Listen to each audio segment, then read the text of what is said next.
Kristaps Porzingis exits Game 1 with illness as Celtics fall to Knicks in overtime thriller. What was supposed to be a statement night for the Boston Celtics quickly turned into a nerve-wracking reminder of how fragile playoff dreams can be. Game 1 of the Eastern Conference Semifinals between the Celtics and the New York Knicks tipped off with all the buzz you'd expect. TD Garden humming, the lights bright, the pressure palpable. But it didn't take long for the energy to shift. And it shifted hard. With 7:34 remaining in the second quarter, Kristaps Porzingis, Boston's towering X-Factor, made his way off the floor and into the locker room. The official word from the Celtics? Illness. Nothing more.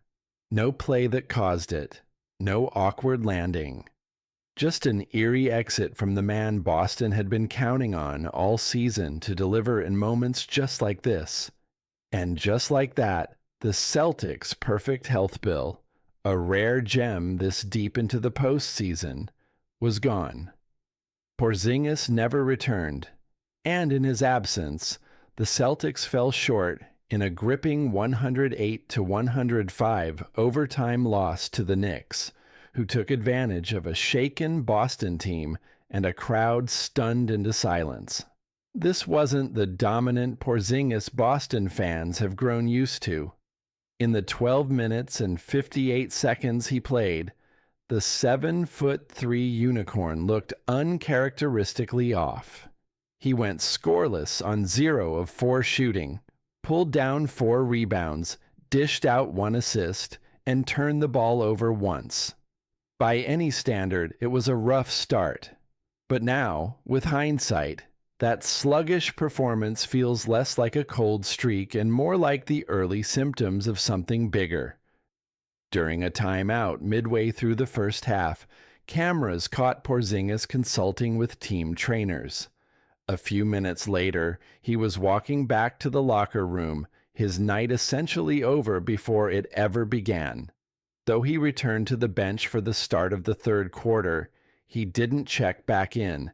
Instead, veteran big man Al Horford stepped in and tried to steady the ship. A tall task against a hungry New York squad that smelled blood in the water. Head coach Joe Mazzulla wasn't quick with answers after the game.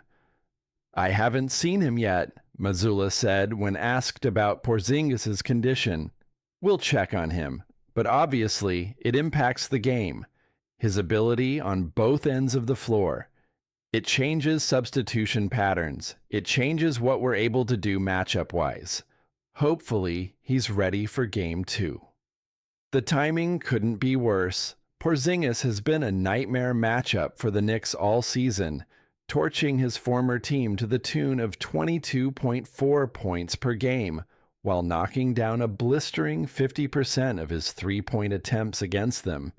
In many ways, he's been the ultimate revenge game player, a walking mismatch who seemed to relish every opportunity to take it to the franchise that drafted him and then gave up on him. But now, everything is in question. This isn't the first time illness has knocked Porzingis off his rhythm this season. From February 28th to March 14th, the big man missed 8 consecutive games with what the team described as a viral illness, an upper respiratory infection that lingered longer than anyone expected. Could this be a recurrence or something entirely different? The Celtics aren't saying, at least not yet.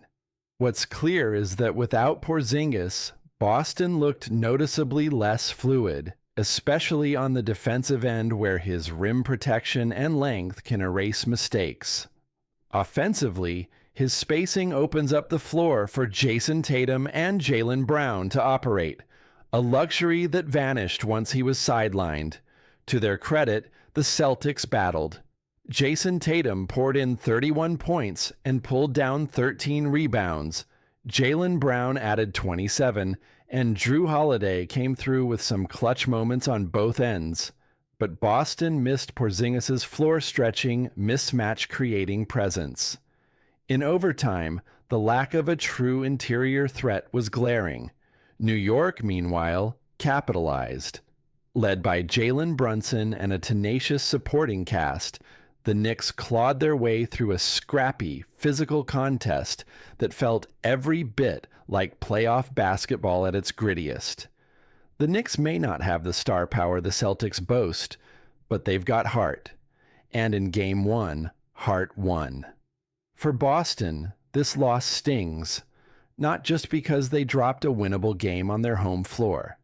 Not just because it gives the Knicks an early series lead, but because it reintroduces a question Celtics fans were hoping they wouldn't have to ask again.